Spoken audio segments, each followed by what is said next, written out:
You are part of this great commission.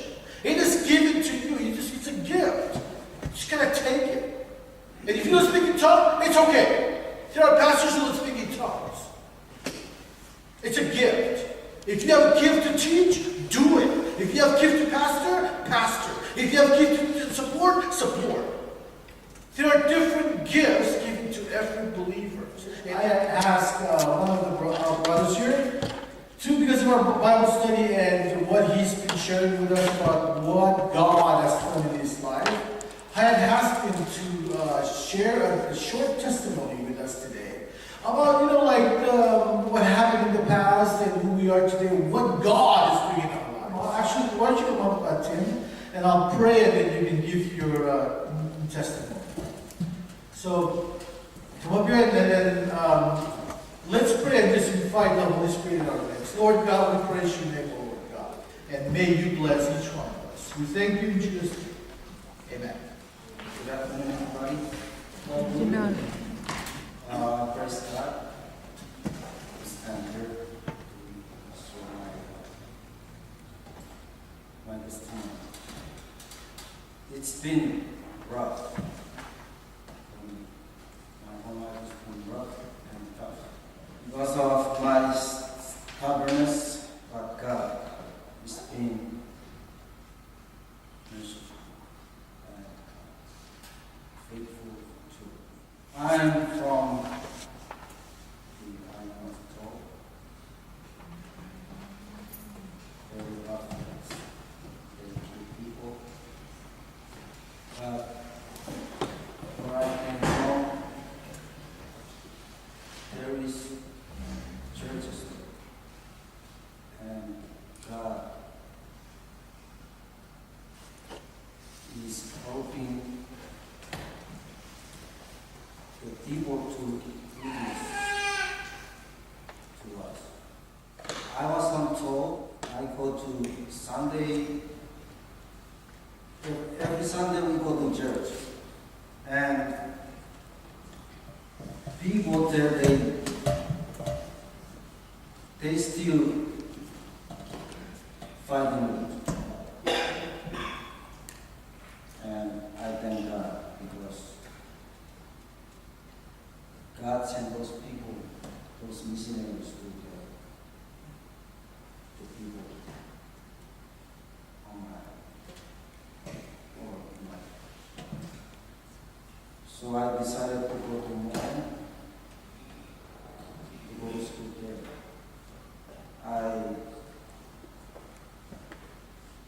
I stay with my family that they taught me. And very wealthy family, but they don't know that. They never go to church. I mean, if they know that, but they never go to church. I decided to come with my Auntie Julie to come here in the next church. So I came here, I stayed in town San Diego. I go to school there. And I just enjoy life. I drink. I do a lot of that. I met Sado down San Diego, so he is the one who helped me to the Bible study, prayer. So I decided to move up here to Pasadena to look for a job. So while I stay here in Pasadena, I continue drinking, go to the bar. I do a lot.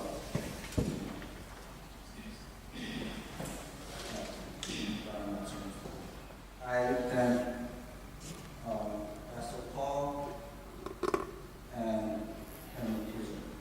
They're the one that helped me to come to God. Closer and closer. Here I am.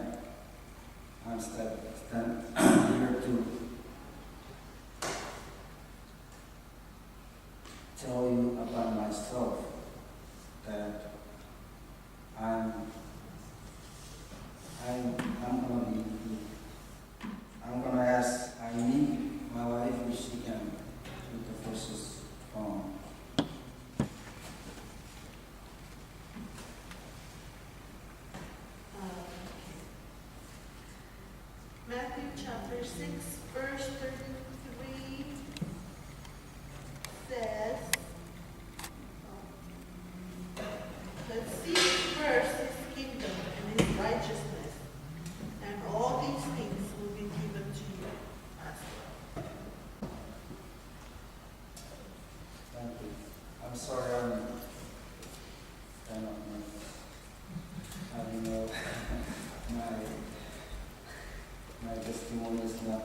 Thank you, Tim. We used to live in San Diego. So, my life before, you know when you want to go drink, sometimes you want to go drink to get into a fight. Sometimes you want to go drink just to kind of relax. So, if I wanted to go drink and wanted to relax, I wouldn't, if I knew Tim was somewhere, I would be avoiding where he would be. So, because you don't want to meet Tim like out there, because he was a troublemaker. He wasn't a nice guy at all. So, getting to know him today, what God is doing in his life, is such a blessing that I get to also experience. The message today is going to be about building up others. God did something. God did something about thousands of years ago.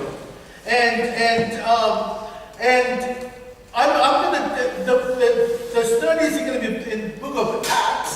See, I was listening to something with Julie. Julie started out with reading Matthew 28. And I was like, wait, this is going to relate to my topic. And then I met Vic over the weekend. I go, hey Vic, if you have something that God puts upon your heart, share it too. And then Vic read what I'm going to read, which I'm like to read to you today. And then Lavinia, everything is just kind of like integrated to how God wants the message to be. And see, the message is about the power of the Holy Spirit. These scriptures, there are going to be 2 points in it. One is the tongues, tongues in the church's birth, and the second point is the tongues in the church's life. And the passages I'm going to try to go over real quick, 30 minutes will be done. And I wanted to start out by asking you a question like this. What makes you feel like you belong with a group? See, we were all together here yesterday. We all had fun. Some of us were dancing. Some of us were struggling because maybe we couldn't play volleyball as we used to be.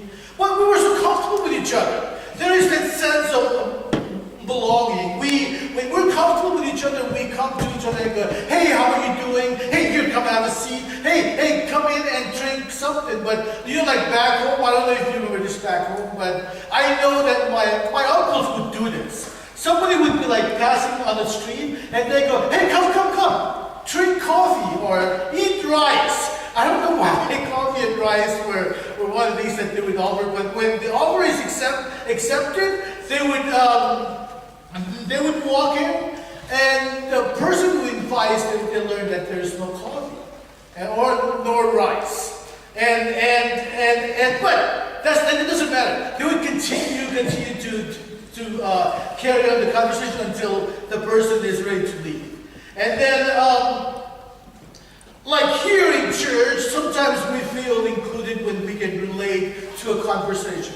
If somebody talk about techy stuff, technology, you'd be like, I'd better talk about something else. But if we talk about things that matters to us, you feel like you want to be part of that conversation.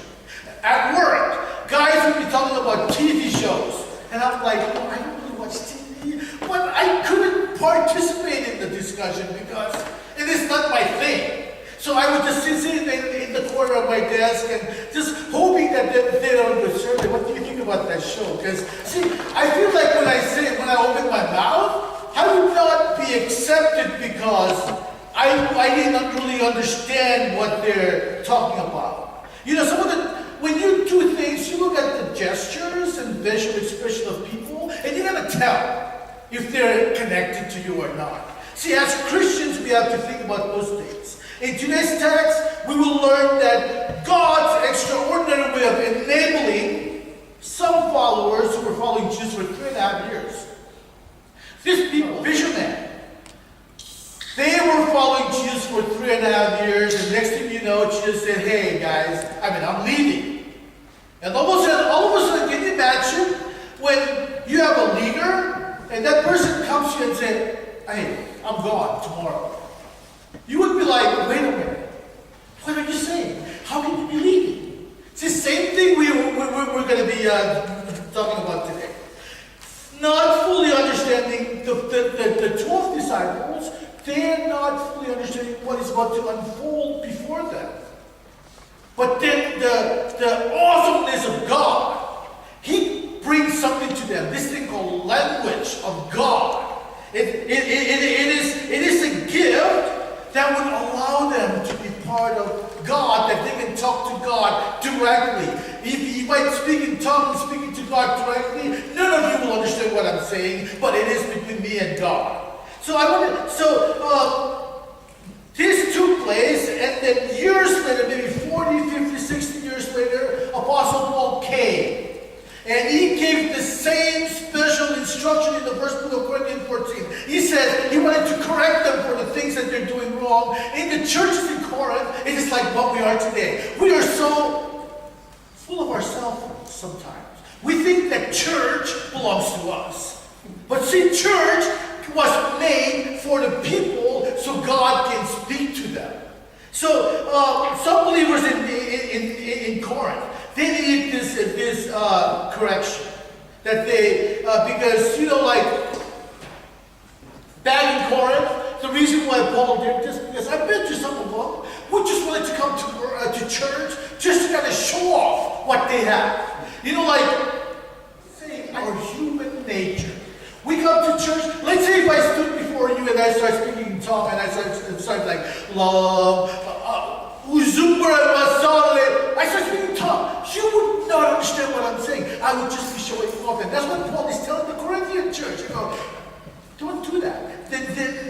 That's not the reason why. So, the gift of language is given to us so we can have this sense of belonging. Because the point that I want to make sure that we understand is understanding means belonging.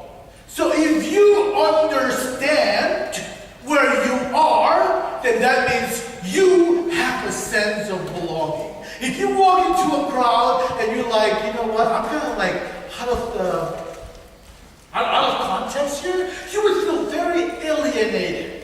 So as the point of this message is for us believers to really, really think, don't think about you, but think about that person who walks in the door. How do I treat that person?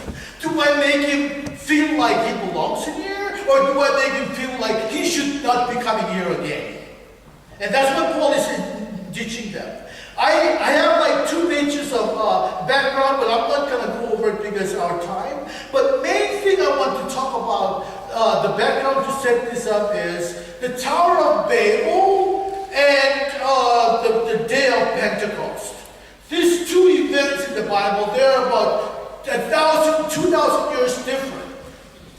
Tower of Babel happened because of disobedience. People want to make a name for themselves. That's the Tower of Babel. God says, I don't like it. I'm going to come down and I'm going to divide you. I'm going to give you multiple different languages. And that caused a division. And then 1,000 years later, fast forward through prophets, through God sent prophet, everyone else to remind them what the promise that God gave to Abraham, that Abraham, through you, I will bless you through a nation called Israel. 1,000 years later, Jesus was born. 33 years later, 34 years, 36 years, about 40 years, he was crucified. 33 years he was crucified. He waited 40 years, 40 days. The day of Pentecost, Penta means 50. And during the Passover, they have to wait 7 weeks to celebrate Pentecost. So God, in His own ways, He orchestrated this. He brought all the Jews everywhere. He brought them to Jerusalem where they would actually experience this Pentecost. On the day of Pentecost, this took place. And then in point number 1, that would be slide number 9, Ephraim. The tongues at the church birth. Acts chapter 2, verses 1 to 7. If you have your Bible, can you open it to Acts chapter 2, and I believe it's also up there for you to read. Acts chapter 2, verses 1 to 4. So verses 1 to 4 reads, When the day of Pentecost came, they were all together in one place. Suddenly, a sound like wind blowing of a violent wind came from heaven and filled the whole house where they were sitting. Verse 3. They saw what seemed to be tongues of fire that separated and came to rest upon each of them. All of them were filled with the Holy Spirit and began to speak in other tongues as the Spirit enabled them. So, this passage here, see, if you think about, in this point, there are two things. Event took place and people's reaction.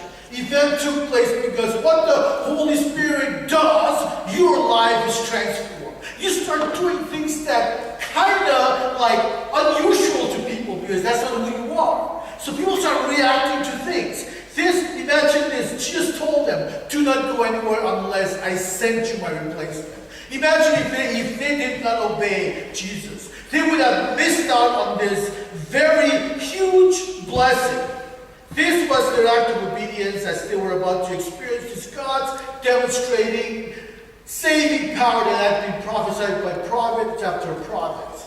And this is God's way of redeeming people. In Samuel, 1 Samuel 5:22, it says, obey is better than sacrifice.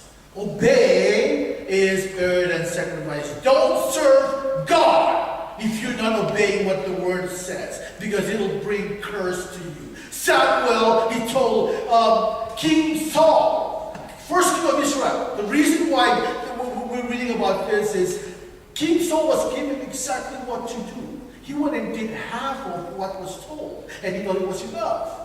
And that's the reason why the Shekinah glory was taken away from King Saul, because of his disobedience. He thought he would sacrifice, and that will be in lieu of obedience. No, remember this, obedience comes before sacrifice. The event, as we learned, that it sounded like a violent wind. But this text does not suggest that it is an actual wind, but it sounded like one. And we must they saw what appeared to be tongue that sits on the apostles. And the fire symbol the fire is a symbol of divine presence. And the sound and sight were followed by empowerment. See, when you hear God doing things, and you see God doing things, and then you feel that power. And the reaction in verses 5 to 17 and verse 12, which I'm going to read verse 5, it says, now there were staying in Jerusalem God-fearing Jews, every nation under heaven. When they heard this sound, the crowd came in bewilderment because each heard their own language spoken. So, as I was saying that, after the children of Israel entered the promised land, they were disobeying God. And they were divided. After King David's sons were not obeying God, they were divided into northern kingdom and southern kingdom. And the Assyrians came and captured the northern kingdom. The Babylonians came and captured southern kingdom, the kingdom of Judah. They were in captivity for 70 years. When they finally, after the captivity, we started with Ezra. Ezra came and he brought them back to Jerusalem to rebuild the temple. And Zerubbabel and Nehemiah came back later and then built the wall around the temple. What I'm saying is that the Jews, some of them said to stay back.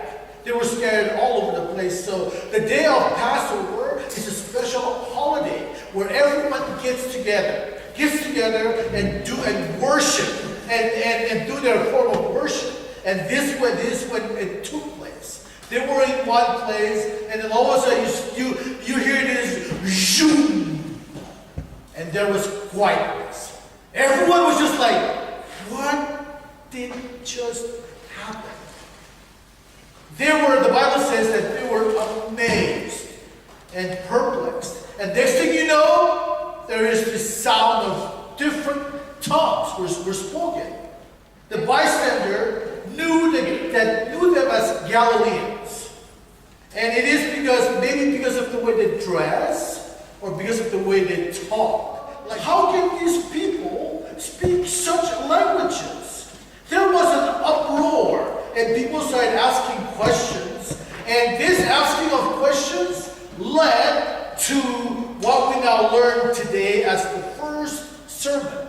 Peter, he stood up and he gave his first sermon. At the same time, the church was born at this very moment because the Holy Spirit enabled Peter to stand up and gave that first sermon. And same thing to you and me. If we allow the power of the Holy Spirit to work in us, the boldness in you, the Holy Spirit will give you this boldness to speak the Word of God the way it should be. The gift of tongues represents global impact of Christ's work and the global scope of church's mission. When we do things for God, we never think about just the micronations. We never think about just this group in Pasadena. We must have a global, a bigger thing, because God is not a small God. God is a big God. What He gives you, what He assigns you, we always have to think big. And by thinking big, we must learn to build up one another.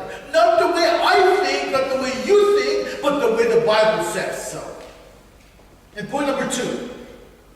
Is in 1 Corinthians 14, verses 13 to 19. And this is what Paul wrote after 60 years of this Day of Pentecost. Day of Pentecost took place. The book of Corinthians was written somewhere in the 50 to 60 AD. When Paul was speaking to the Corinthians. Apostle Paul knows these things that a lot of people, they take advantage, they abuse this gift of language. This gift of language is given for believers to use it, not for their own good, but to bring glory to God. So verses 13 to 17 of 1 Corinthians 14, verse 13 reads, "For this reason, the one who speaks in tongue should pray, that they may interpret what they say. For if I pray in tongues, my spirit prays, but my mind is unfruitful." Verse 15, "So shall I will pray in spirit, but I will also pray with understanding. I will sing with my spirit, but will also sing with my understanding. Otherwise, when you are praising God in spirit, how can someone else who is now put in the position of an inquirer say amen to what your thanksgiving, since they do not know what you are saying?"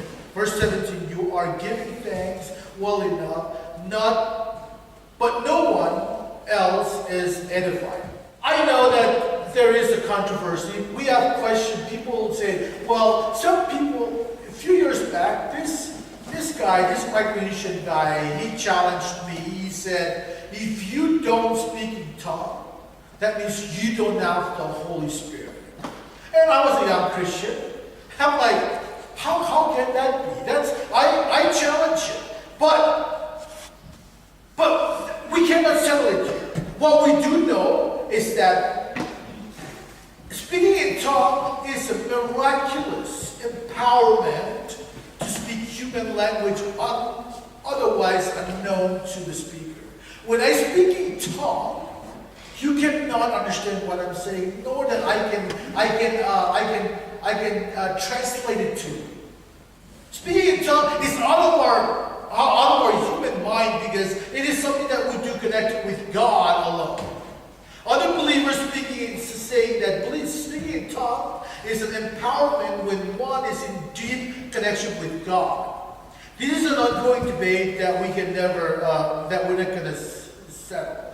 But let us look into what Paul is saying here. Apostle Paul wants to talk about understanding. Understanding, if the purpose of speaking tongues is to speak directly with God, and we speak in tongues in front of y'all, you will not understand, so let us not do it. There are 6 things here that'll bring understanding. That when you pray, you think about those things. You think about the instructions that you're giving as a believer. As a believer, you pray to God that He will empower you. He will give you understanding. When you pray, you should be able to teach. All of those 6 things will come down. When you pray, you keep those things in mind, that'll give understanding to people around you.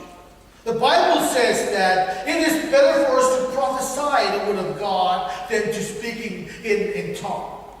So why must we prophesy? Because people will not understand the greatness of God if we don't prophesy. Prophesy is not standing up here and making up things. Prophesy is already written. It's already written what the Word of God says. When we prophesy, we are teaching. We are praying on what was already written here. And that's basically what this is. When we pray, we must think about the deepest part of you and the core of being, the core of your being that is being built up and edified through the connection with God. I don't know if you have experienced this speaking in tongues, but when you're in your private time and you talk with God, as Brother Vic was reading that, 5 words is equivalent to 10,000 words, because the words that you're saying is just like, it sounds like you're just rambling words. And when I spend my private time with God and I do this praying with God by myself, I feel my hair stands up. It's a different feeling. And what Paul is saying is that don't do it in front of everybody. Don't use that. Don't try to show off to people. The gift of speaking tongue, we must also keep in mind that it is intended to show that God seeks everyone, must not be used in a way that excludes anyone. When you speak in tongue, keep in mind that it is what's God's intention for you to include people in things that you do for God, but don't exclude them. The gift of speaking tongue has no limits. It benefits the person speaking tongue. Outside of that, no one can understand it. We go to part B of point number 2, speaking for others. Now, verses 18 and 19, which I'm going to read. 18 reads, I thank God that I speak in tongue more than all of you. But in church, I would rather speak 5 intellectual words and instruct others than 10,000 words. So, as I was saying, that when we speak for others, we must keep in mind that we must speak words that are understandable. If I don't speak French, I don't speak Spanish, but if I stood up here and spoke those languages to you, it's going to be out of context. You would be like, well, Shirley, great, you can speak Spanish. Well, Shirley, great that you can speak French, but I have no idea what you're saying. So, as believers, that's what we have to do. We have to learn that when we speak, we have to make sure that we speak words that are understood to people. So especially the newcomers, especially those who are deciding if being a Christian is a real thing. Why is it that everyone acts so Christian-like in church, but when they walk outside the door, they don't show what Christ has done in their life? See, people are questioning because maybe we don't really receive the word from God. Jesus said, do not leave until I say send you my replacement. This replacement is better than a copy. He didn't say, let me send you a copy of who I am. Now imagine if Jesus was still here. We would not have a chance to even speak to him. But he sent the Holy Spirit to communicate for each and every one. But what we have to do is we have to live life in holiness. If we live in sin, our lives will not reflect what Jesus is talking about here. And if imagine me, if I'm standing up here and sharing to you what the Word of God says, yet everything that I do is not in line with the Word of God, you have the right not to listen to what I'm saying because I'm just a fake.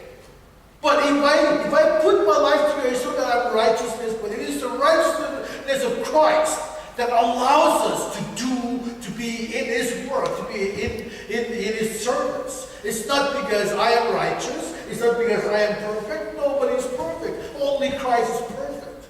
But what we have to do to be good representatives of Christ is to allow the Holy Spirit. You know, Galatians 5:23. The fruit of the Spirit is love, kindness, joy, peace, long-suffering.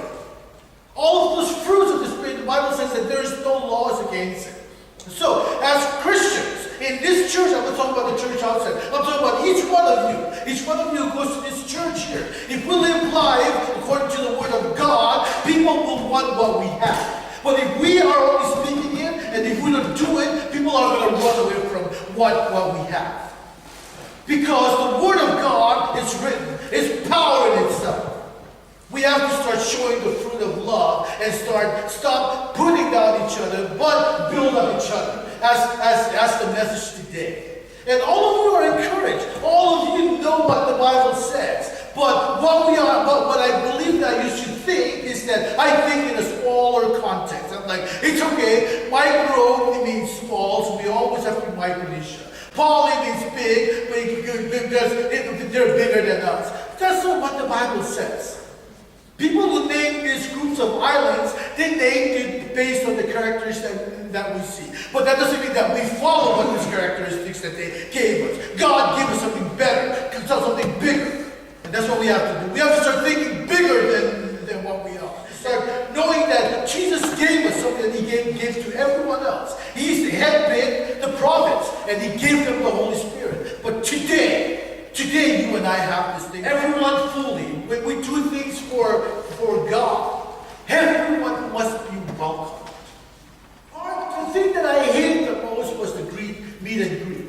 Because I hate to say, hey, hi, how are you? But see, that is my flesh. That is my flesh that stops me from doing that. But as a core, you guys are all core members of this church. You are the reason why people are coming. You are the reason why people are not coming. I am the reason why you're not listening to me.